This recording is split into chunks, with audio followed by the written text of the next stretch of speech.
Hola, muy buenas noches, amigas y amigos, vecinos. ¿Cómo están? Aquí estamos nuevamente en Señal 3 La Victoria, agradeciendo este tremendo espacio que nos da la oportunidad de contarles a ustedes de la realidad. Una realidad que muchas veces se esconde. Y agradecemos nuevamente a Señal 3 La Victoria porque jamás han claudicado. Se agradece. Bueno, se acercan nuevas elecciones y una vez más la ciudadanía enfrenta la misma disyuntiva de siempre. Elegir no algo mejor, sino al menos dañino. Estamos cansados de votar por el mal menor, de conformarnos con promesas vacías que no tocan lo que realmente importa: recuperar seguridad social. El actual gobierno, lejos de avanzar en transformaciones reales, ha impulsado una reforma de pensiones que en realidad no reforma nada. Otorgó un perdonazo a las ISAPRES y ha acumulado una larga lista de promesas de campaña incumplidas. Chile necesita con urgencia un sistema que garantice dignidad en pensiones, salud y protección frente a las crisis. Sin embargo, ningún proyecto político ha tenido la valentía ni la voluntad de poner estos temas en el centro. Hoy, más que nunca, debemos preguntarnos: ¿seguiremos aceptando la resignación como destino? ¿O exigiremos un cambio profundo que devuelva la seguridad social a las manos de la gente? ¿Qué opinan? Porque esto no se trata de elegir entre males, sino de recuperar derechos. Bueno, dicho esto, tengo el profundo honor de presentarles un invitado de lujo. Él es facultativo de la Universidad de Chile, economista y de la Fundación Sol. Él es investigador de la Fundación Sol, Gonzalo Durán. ¿Cómo estás, Gonzalo? Muy bien, muchas gracias, Rosario, por la invitación. No, gracias a ti por estar acá. En realidad hay tantos temas que se me vienen a la cabeza estando tú acá, porque eres un connotado investigador de la Fundación Sol, prestigiosa por lo demás. Y hoy día tenerte acá para nosotros es un gran placer, un gran honor en realidad. Y fíjate que tengo algunas preguntas, ¿ah? Y estas preguntas vienen un poco de la mía que tenemos. Yo pensaba, yo siempre he sido bien mala para las matemáticas, ¿eh? Bien mala para las matemáticas, pero 2 más 2 son 4. Entonces yo decía, el salario bruto, ¿cierto? Son 529.000 pesos. El mínimo, ¿cierto? El mínimo, claro. Sí. Estamos hablando del mínimo, como tú bien dices. Que la mayoría de los chilenos y chilenas es lo que percibimos, el sueldo bruto, o sea, el sueldo mínimo. Y lo que percibimos finalmente con los descuentos de leyes sociales son 423.000 pesos. Es así, ¿cierto? Exactamente, eso es un primer concepto que vale la pena como aclarar. En Chile, cuando uno trabaja de forma apatronada, de forma asalariada, los sueldos que se convienen con el empleador son siempre brutos. Y a eso hay que descontarle lo que se paga para la previsión social, lo que se paga para la salud, el seguro de desempleo. Entonces lo que queda en el bolsillo, como se dice, es cerca de un 20% menos. Por lo tanto, si el sueldo mínimo son 529.000 pesos brutos, lo que queda en el bolsillo como plata efectiva para gastar son 423.000 pesos que se llaman líquidos o netos. Exacto. En realidad el sueldo bruto es brutal, porque no alcanza para nada. Como yo te decía, yo soy bien mala para las matemáticas. Lo mío no es las matemáticas, pero 2 más 2 son 4. Entonces yo pensaba, una familia común y corriente, digamos, papá, mamá, 2 hijos, o suegra, que se quedó con la suegra, la mamá, 2 hijos, no sé, como esté conformada una familia de 4 personas, ¿cierto? Hoy en día las familias son bien bien diferente a lo que antes era el papá, mamá, hijos, ¿cierto? Hoy día se conforman de diferentes formas. Entonces, yo decía 4 personas con un sueldo mínimo y pensaba el pan, el de más alto valor en la región metropolitana. Entonces yo decía, si fluctúa entre 2.000 y 2.500 pesos, voy a poner 2.250, para poner un poquito a la mitad. Entonces, 1 kilo de pan para esas 4 personas, ¿cierto? Que a veces son 10 panes y a veces 9, porque va a depender de la balanza del vecino del almacén, ¿cierto? Entonces, son en total, lo que yo gasto en total van a ser el mes, claro. Ajá. Al mes ese es el monto. Si yo multiplico, ¿cierto? 2.500 por 30 días, bueno, me va a dar 67.500 pesos. Y no estoy pensando en el mes que trae 31 días, solamente estoy pensando en 30 días. Estoy siendo bastante generosa en esta mirada. Como te dije, no soy muy buena para las matemáticas. Entonces yo digo, las cosas parece que no están muy bien. Y ahí nace mi primera pregunta. ¿Qué balance harías tú de la gestión de estos 3 años y medio casi de gobierno?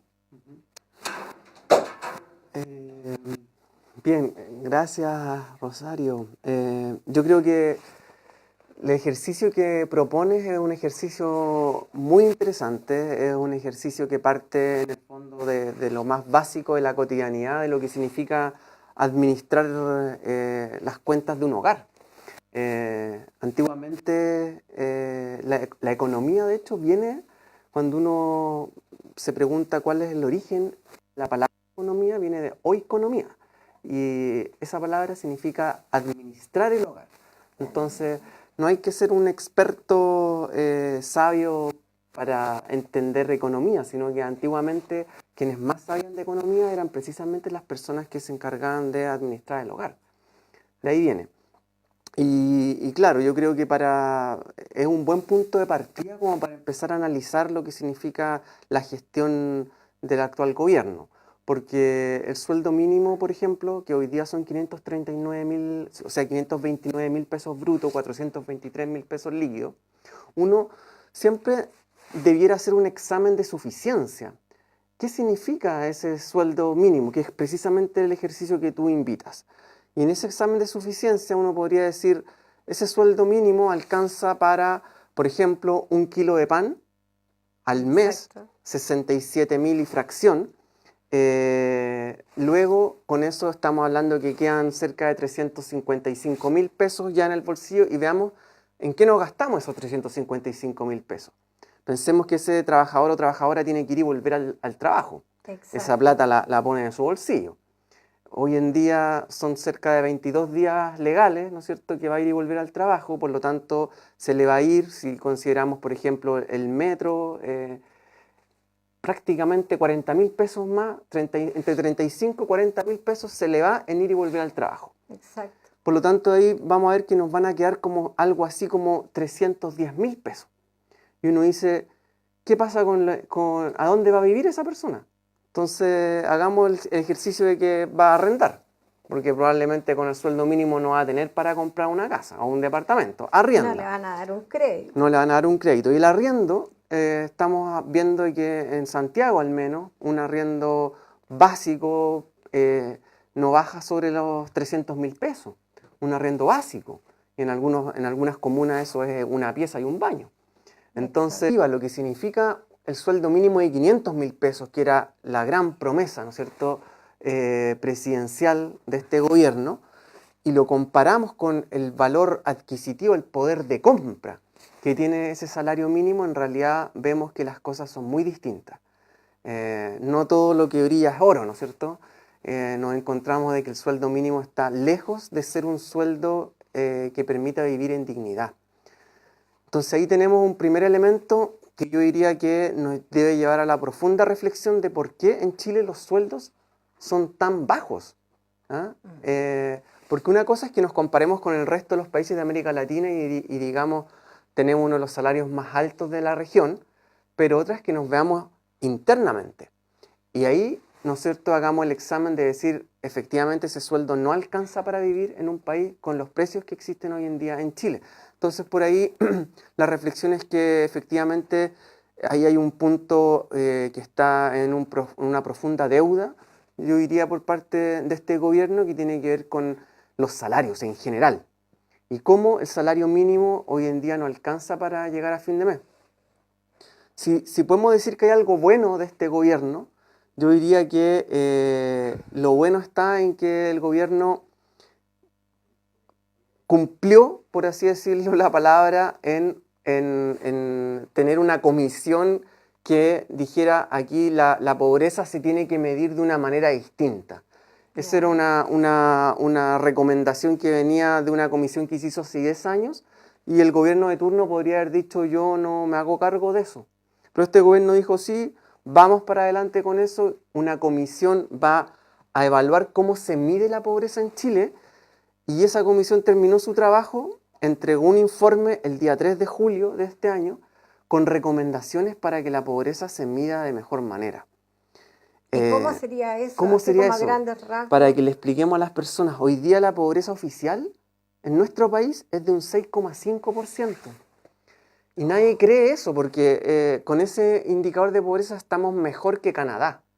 Estamos mejor que esos países que son países ya desarrollados, como se les dice. ¿Y eso es por la medición que se hace? Eso es por la medición que se hace. Y esta comisión incorpora varias recomendaciones para medir de mejor manera la pobreza. Y con esas recomendaciones, hoy día, la pobreza en Chile sería de al menos un 22,3%. Imagínate lo que significa eso en el debate público. Los candidatos no se están haciendo cargo de esta noticia, que hoy día ya no es un país de un 6,5% donde había 1,3 millones de personas en situación de pobreza, sino que subimos a 4,4 millones de personas en situación de pobreza. Y eso nos lleva a otra reflexión. Todo esto pone la vara mucho más alta, porque esa comisión nos dice que para un hogar de 3 personas que arriendan, ¿cuál sería la línea de pobreza familiar para ese hogar? Lo que nos dice es que a precios del día de hoy, la línea de pobreza familiar sería de 840.000 pesos. 840.000 pesos. ¿Qué significa eso? Que con el salario mínimo que hoy día tenemos, que son 529.000 pesos, líquidos son 423.000 pesos, lo que cubre el salario mínimo es la mitad de la línea de pobreza familiar para un hogar de 3 personas. O sea, tiene una suficiencia que llega apenas a la mitad de lo que sería la línea de la pobreza para un hogar de 3 personas que arriendan, que es lo más probable que suceda en un caso de salario mínimo. O sea, tendríamos que pensar que estamos con un sistema fracasado económicamente en el país. A mí me gustaría, Gonzalo, que nos contaras así como con pera y manzana para el común de la gente que nos está viendo y para mí, que no soy muy buena para las matemáticas, cómo se medía antes de manera sencilla, como para que yo lo pueda entender, ¿cierto? ¿Cómo se medía antes y cómo se mide ahora? ¿Por qué subió tanto? Perfecto. ¿Por qué esta diferencia brutal? Hay varios elementos. Número uno, ¿cómo se mide la pobreza en nuestro país? La pobreza por ingresos. Se fija una línea de pobreza. Hay que poner un criterio de identificación. Por ejemplo, para los que nos están escuchando en el sistema escolar, ¿cuál es la nota con la cual uno pasa los cursos? Un 5. Pero un 4, ¿no es cierto? Si tiene menos de un 4, tiene un rojo. Y el rojo en nuestro sistema escolar es que está reprobado.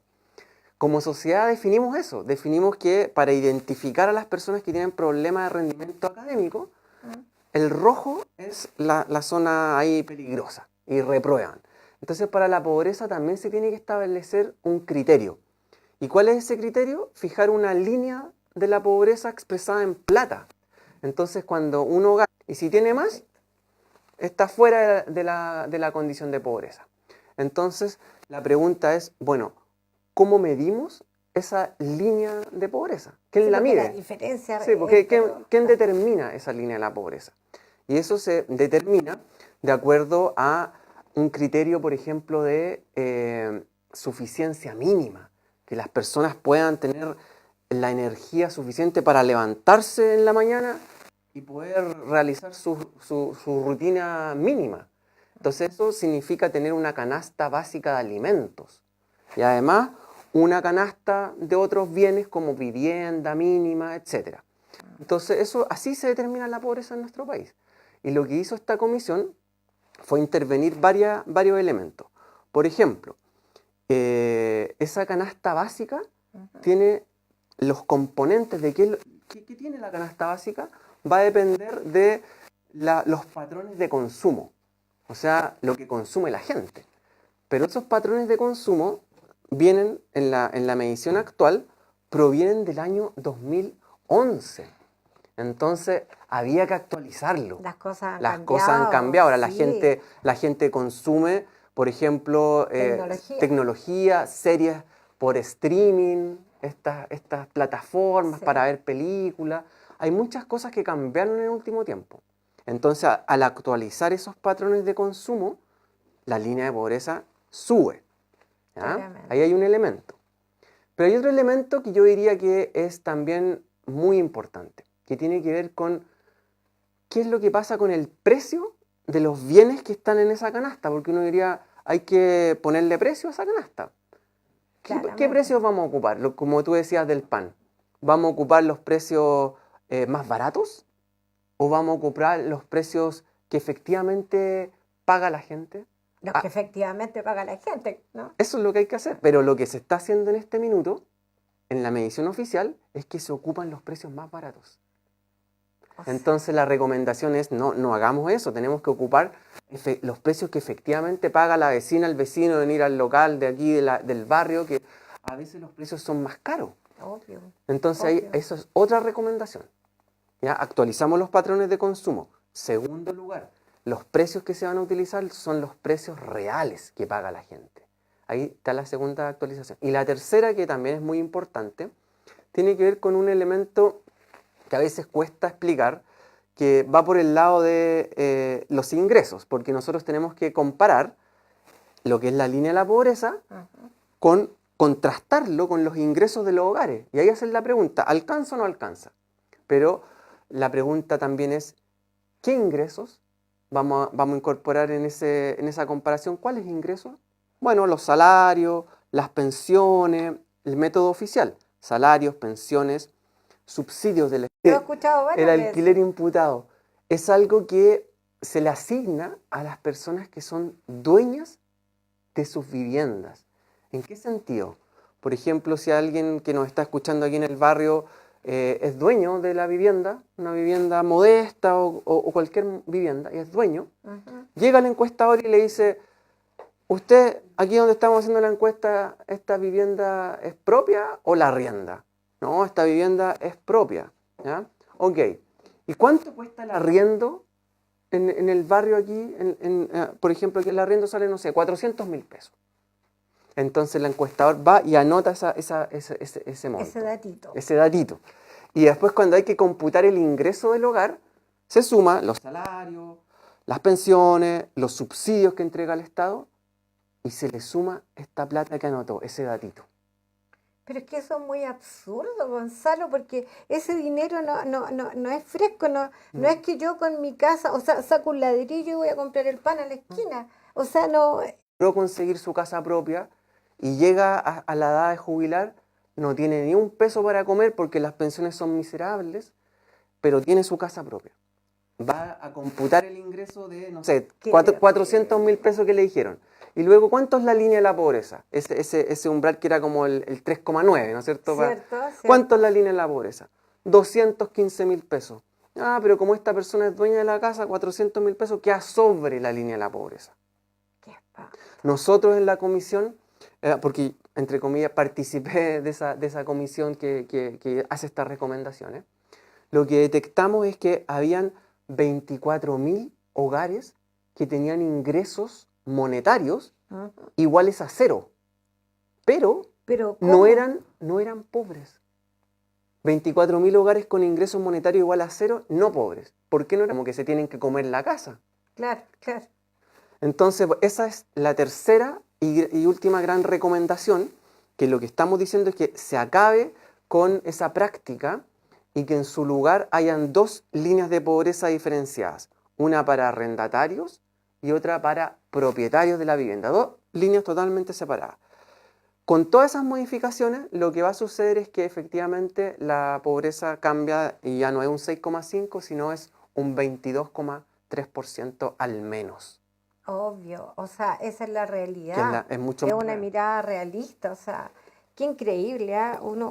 Yo siempre me declaro pésima para las matemáticas y yo creo que la mayoría de la gente tiene que ser muy, muy hábil para poder entender esto. Entonces siempre nos están engañando, engañando, engañando. Y fíjate que de ahí me surge otra pregunta que te quiero hacer. ¿Cómo, según tu visión, como economista, como lo que tú conoces y como investigador de la Fundación SOL, ¿cómo crees tú que va a terminar este gobierno en materia de derechos sociales, en salud, educación, vivienda y obviamente pensiones? Porque aquí hubo una reforma, pero bien sabemos que esta reforma no reforma. Muy buena pregunta. Ahí, en términos, ya sabemos que hay un dato dando vuelta, que es lo de la pobreza que te acabo de explicar. Exacto. Ojo que esa es la pobreza del año 2022, porque la pobreza no se calcula todos los años. Todo lo que te estaba hablando era del año 2022. Y ahora uno tiene que ver qué es lo que va a pasar en la próxima medición, que es la de 2024. Ya se tomó, pero ahora el gobierno lo que está haciendo es ver si adopta o no las recomendaciones que yo te estaba comentando. Se está tomando su tiempo. ¿Ya? Yo creo que no la va a adoptar y le va a pasar el muertito al próximo gobierno, porque como está de salida y con tan mal tan mala gestión. Ya dijo que iba a entregar la nueva medición de la pobreza para el 24 en enero del 2026. Ahí él quiere entregar los datos. Pero lo más probable es que la pobreza va a andar bordeando esos números. Entonces eso ya es un dato muy, muy grave, porque en el fondo lo que nos va a decir es que, sincera las cosas, finalmente somos el país sudamericano que siempre hemos sido con tasas de pobreza sobre los 2 dígitos. Y eso, en términos de la realidad material de la mayoría de las personas que nos están viendo, es un dato que tiene que llamarnos a la acción, sobre todo. En otros términos, como puede ser lo que pasa con las pensiones, yo creo que tampoco termina bien este gobierno, porque la reforma que planteó fue una reforma que quedó trunca, que no fue una reforma verdadera al sistema. El sistema sigue estando en una terrible crisis, una fractura social lo que tiene este sistema, en donde finalmente de cada 100 pesos, mira lo que voy a decir, Rosario, de cada 100 pesos... Me asusta cuando me haces poner atención, me asusta porque ya sé que viene algo pésimo. De cada 100 pesos que se pagan en pensiones, 85, entre 85 y 88 pesos los pone el Estado. En el sistema que hoy día estamos viviendo, que es un sistema totalmente privatizado. En ese sistema, entre el 85 y el 88% de los recursos los pone el Estado. Entonces eso es un abuso por donde uno lo mire. Entonces, ¿para qué yo tengo un ahorro obligatorio? Es un ahorro... Va a cubrir entre el 20 y el 19% de mi... Y el resto lo financiamos todos los chilenos, y lo que está sucediendo es que estamos subsidiando, es un Estado subsidiador de las ganancias del capital, de cómo las empresas en el fondo se están ocupando nuestros recursos para enriquecerse y propulsar sus lógicas de acumulación. Aquí quiero ser súper preciso.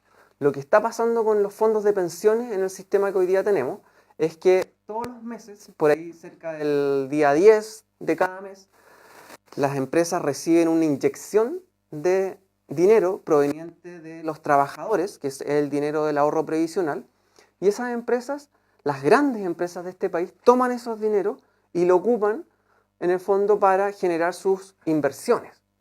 Ellos lo ocupan, por ejemplo, el Costanera Center, de la familia Cencosud, de la familia Polman, lo construyeron con la plata de todos los chilenos, en parte, en una buena parte fue plata de las pensiones. Cuando se construye un centro comercial, ahí está el dinero de las y los trabajadores. Cuando se abre un nuevo supermercado, ahí está el dinero de las y los trabajadores. Cuando una línea aérea compra una flota de aviones, ahí está el dinero de las y los trabajadores. ¿Y qué es lo que pasa con ese dinero? Esas empresas se enriquecen con toda esa acumulación de capital. Exacto. Ganan mucho dinero, pero luego las pensiones siguen siendo paupérrimas y el Estado tiene que ir y subvencionar esas bajas pensiones. Y ese es un diagnóstico que, por supuesto, tú lo sabes súper bien. La Coordinadora Nacional de Trabajadores y Trabajadoras no más AFP tiene un diagnóstico, esto lo sabe hace años. Y por Así eso es. que el lema aquí es no más AFP. Y lo que hizo este gobierno fue decirle a la ciudadanía, aquí vamos a tener más AFP. Porque ¿qué es lo que hace finalmente? Se introduce una cotización adicional, se le inyecta más benzina al Mercedes-Benz, como decía José Piñera, uno de los creadores de este sistema, que decía que aquí el problema es que se cotiza muy poco. ¿Qué significa que se cotice muy poco? Que a los trabajadores le quitan muy poca plata, le descuentan poco porcentaje de su salario y entonces eso que se descuenta no alcanza para pagar buenas pensiones. Él decía, lo que hay que hacer aquí es aumentar la cotización. Hoy día es un 10%, él decía, aumentémosla. Bueno, se aumenta con cargo al empleador, eso puede ser una buena noticia, que el empleador ponga de su parte, porque hasta este momento no estaba poniendo nada. En el pasado, sí, cuando habían cajas. En el pasado sí ponía. Y la Organización Internacional del Trabajo, la OIT, tiene un convenio. Y en ese convenio, que es un convenio, ¿no es cierto?, internacional, que insta a los estados a acoger ese convenio, Chile no lo ha firmado, no lo ha ratificado, en ese convenio lo que dice la OIT es que la mitad lo tiene que poner el empleador. Y en Chile no pone nada. Y entonces ahora recién va a poner un poquito. Pero ese poquito que va a poner, la gran mayoría de lo que va a poner, va a ir a las cuentas individuales. Más benzina para las empresas, para que compren más aviones, para que abran más centros comerciales, etc. Es decir, se ensanchó, por así decir, la cañería por donde van todos los recursos, el flujo de recursos hacia las empresas ahora se hizo más grande. ¿Ya? Y precisar algo, a mí me gustaría precisar algo pequeñito, de que no solamente se invierte en Chile, porque tú dices que también están en el extranjero, o sea, ni siquiera tiene un rédito, porque a última hora ya uno dice, ya se construyó un mall, ahí hubo una construcción, hubo gente, quizás, empleo, claro. qué sé yo, claro. Entonces, pero tampoco es así. Tampoco es así. Hay mucha inversión, que es un porcentaje muy significativo, que está en el extranjero, como bien tú dices. Y eso está invertido en instrumentos financieros. Y aquí entonces nos vamos poniendo como más que nada hablando de bonos, de acciones, de mercado financiero, que es otro lenguaje. Y a partir de eso, en el fondo, las empresas hoy día están lucrando con esto, están invirtiendo en la bolsa, ¿no es cierto?, en un juego que es altamente riesgoso. Es un juego que es como la economía de casino. ¿Ya? A mí no me gusta, nunca he ido al casino, pero siempre uno ve películas y en el casino, ¿quién gana? Siempre el que gana es la casa. Es la casa. La casa siempre gana. Y entonces en el sistema de pensiones se cumple con esa máxima. ¿Quién es la casa? La casa son las AFP.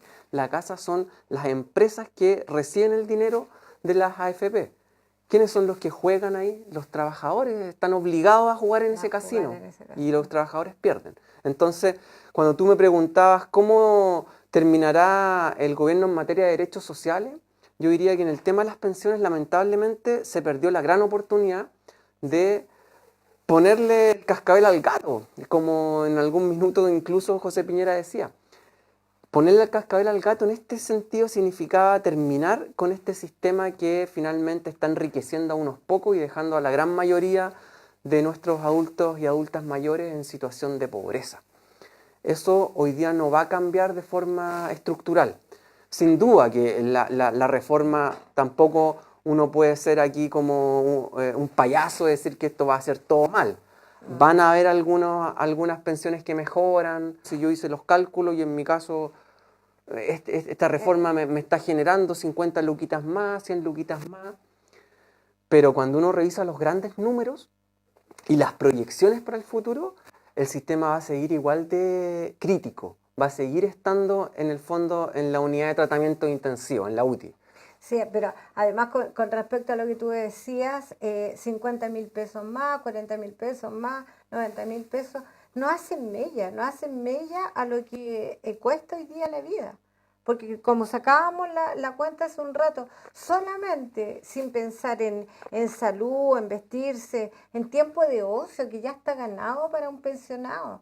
O sea, debiéramos tener la posibilidad de viajar, de conocer, de compartir, qué sé yo, todo aquello que nos impidió la vida, ¿cierto? El tema laboral, los hijos, qué sé yo, todo lo que pasa en la vida, ¿cierto? Entonces al final de nuestros días debiéramos decir, bueno, ya, yo ya cumplí con la sociedad, cumplí, entonces ahora me toca mi tiempo de ocio. Exactamente. 50.000 pesos no hacen mella para el tiempo de marca ocio, la o diferencia. sea, no hay ninguna diferencia. Y hoy en día lo que estábamos viendo, que son datos actualizados, se publicaron hace un par de semanas, lo que pasa con los salarios en Chile, y lo que pasa con las personas que están en edad de jubilarse. Y uno dice, bueno, si el sistema de pensiones, hay algunos que decían que el sistema de pensiones no tenía tantos problemas, si el sistema de pensiones no tiene problemas, ¿por qué la gente sigue trabajando?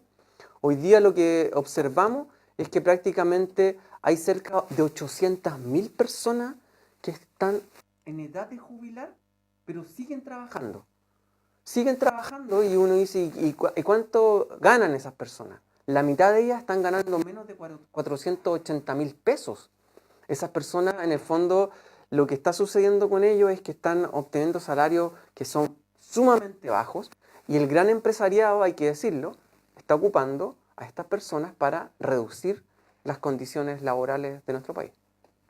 Exacto. Gonzalo, también hay un tema que es bien brutal porque resulta de que las mujeres somos las más discriminadas y con esta reforma de pensiones seguimos siendo discriminadas.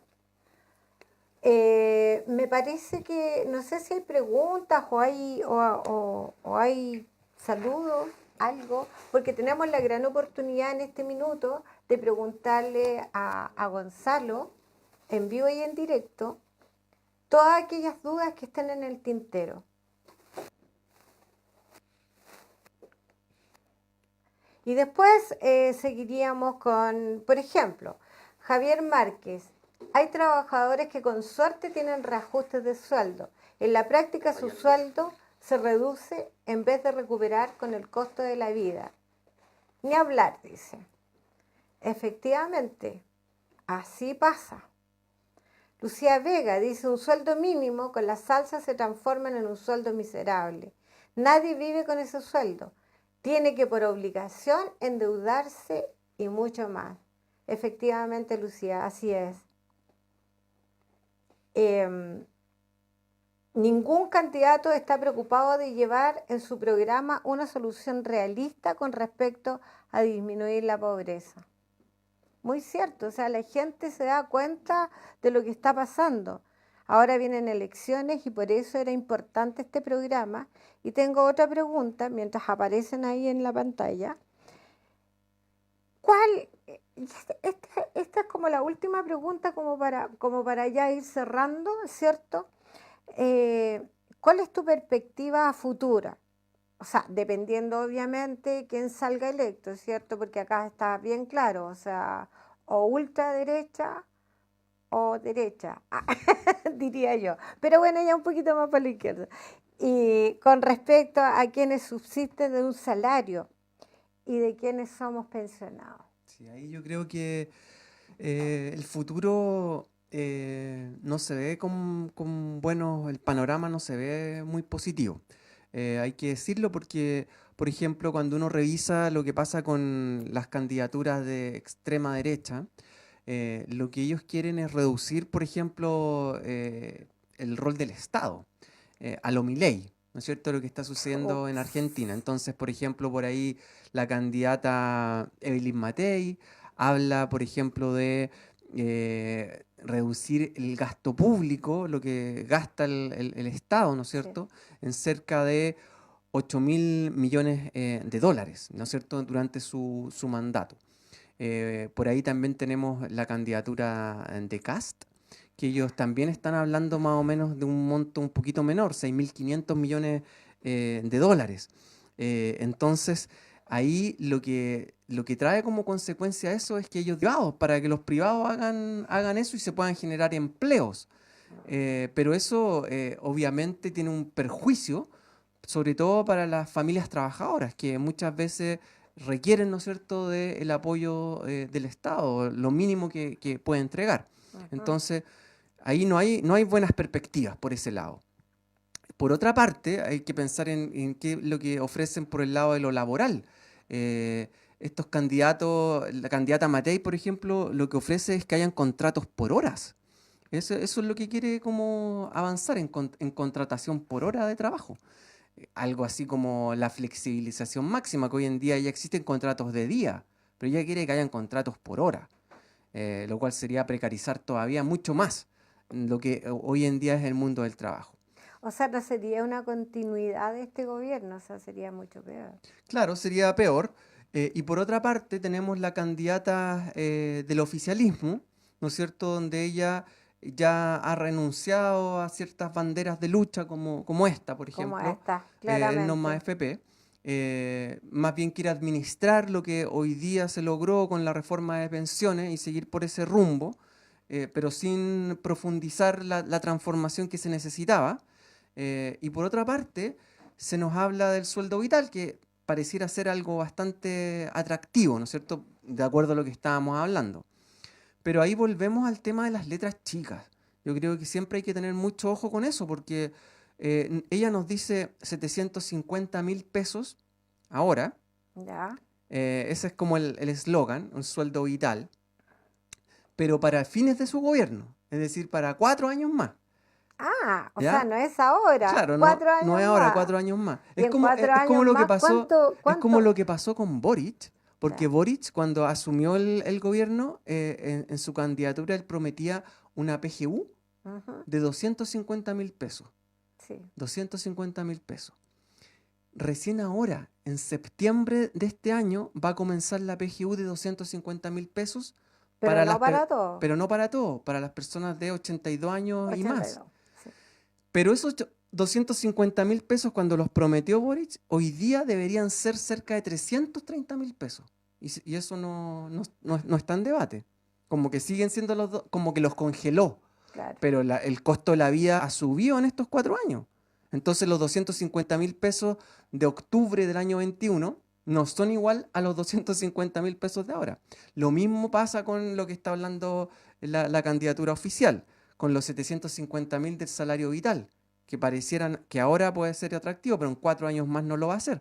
Eso es un primer elemento, pero también hay que incorporar en la ecuación de análisis, por así decirlo, lo que hablábamos de la línea de la pobreza.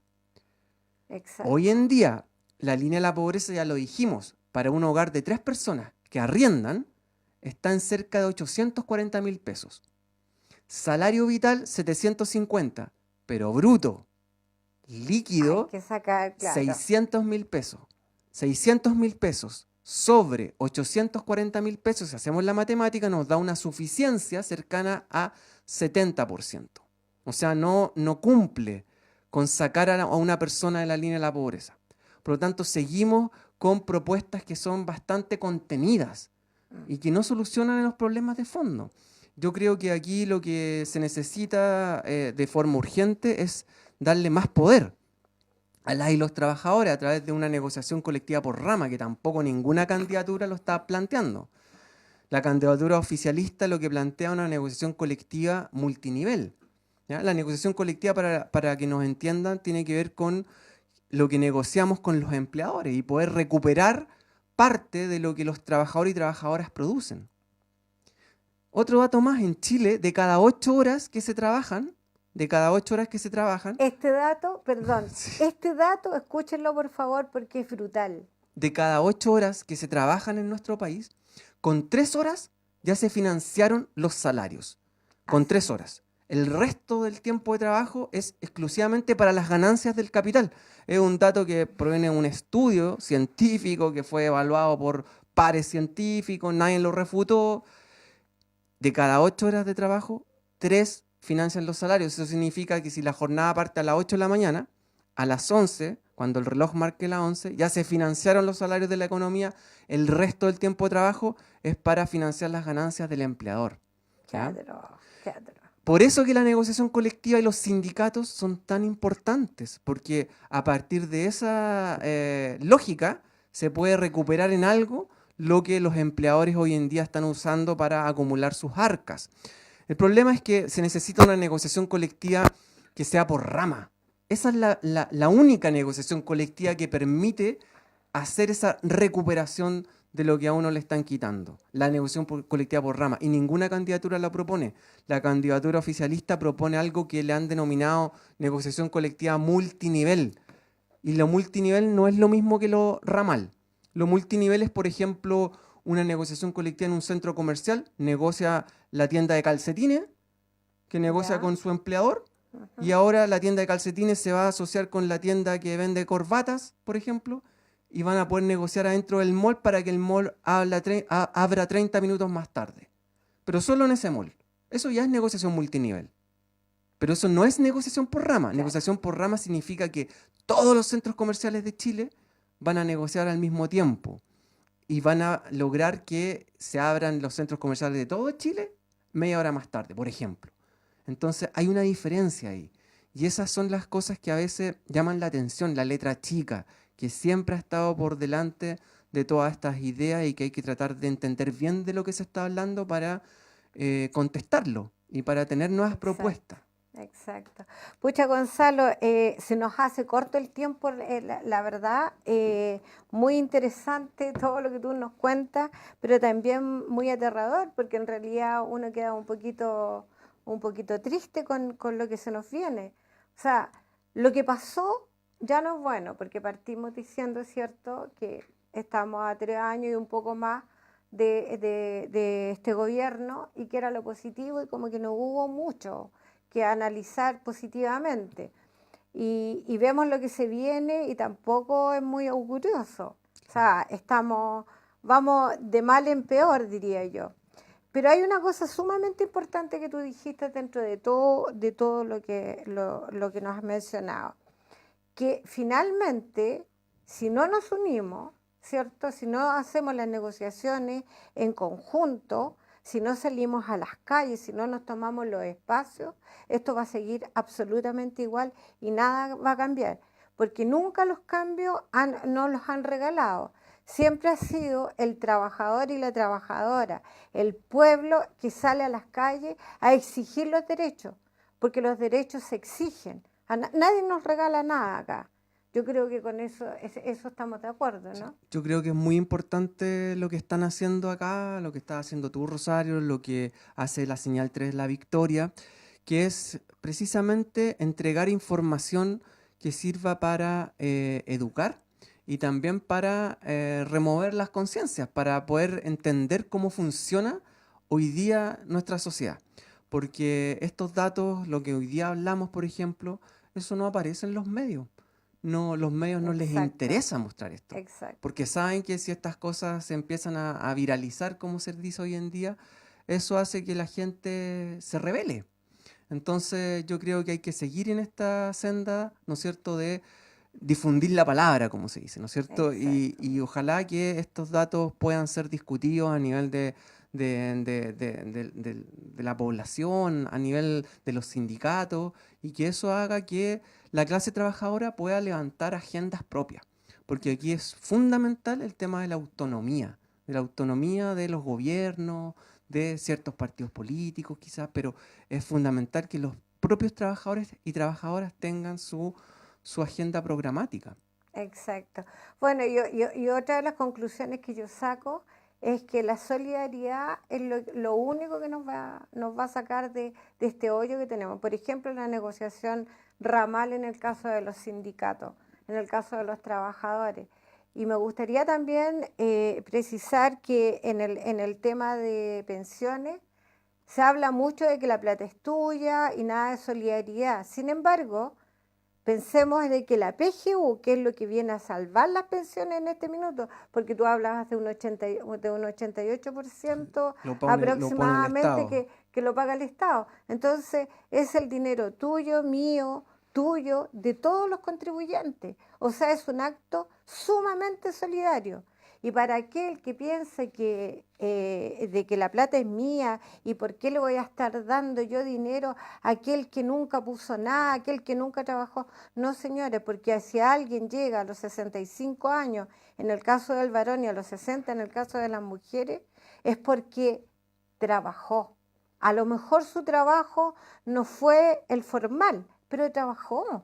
Algo tuvo que haber hecho ese ser humano para seguir viviendo.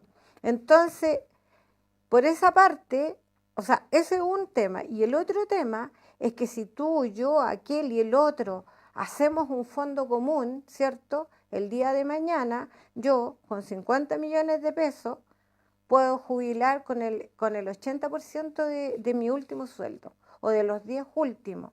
Y vamos viendo, si coticé más, recibo más, y si coticé menos, recibo menos. Pero lo mínimo es quedar con el mínimo que esté instaurado en ese momento en el país. Entonces, en vez de jubilar con 50 millones de pesos, con 198.000 o 200.000 pesos, ¿cómo no voy a preferir jubilar con 700.000 pesos en caso de que esté ganando 1.000.000? No sé, saca la cuenta, la solidaridad siempre ha sido buena. Negociación ramal, la solidaridad, pensiones dignas, solidaria. Entre todos podemos hacer pensiones dignas. Me gustaría que te despidieras, que dijeras lo que tú quisieras en tu último minuto, querido Gonzalo. No, simplemente dar las gracias, felicitar también el programa, la iniciativa y también, claro, hacer un llamado a que la gente que nos escucha, quizás personas jóvenes que están ahí entrando recién a su vida laboral, ojalá puedan interesarse también en los sindicatos, ¿no es cierto? Y si no hay un sindicato, formar el sindicato y poder desde lo colectivo, como decías tú, también luchar. Porque hay que tener una cosa clara. Cuando yo hablaba de que esas 8 horas, hay 3 que pagan los salarios y las otras 5 que uno trabaja son para las ganancias del empresario, así funciona el capitalismo. Y eso es algo que, por mucho que nos vendan, como se dice, la pomada, de que somos colaboradores, colaboradoras, en realidad estamos hablando que hay 2 clases que son muy distintas. Está la clase capitalista, la clase trabajadora. Los capitalistas son los que compran el trabajo, la fuerza de trabajo, ¿no es cierto?, de los que tenemos que venderlo. Y para mejorar, ¿no es cierto?, nuestras condiciones, no queda más que la unión y el sindicalismo. Así es. No, muchas gracias a ti, Gonzalo, por haber compartido hoy día este espacio tan importante que nos entrega sin claudicar Señal 3, La Victoria. Solamente decir y dar un tremendo saludo al pueblo palestino y preguntarnos, ¿dónde está Julia Chuñil?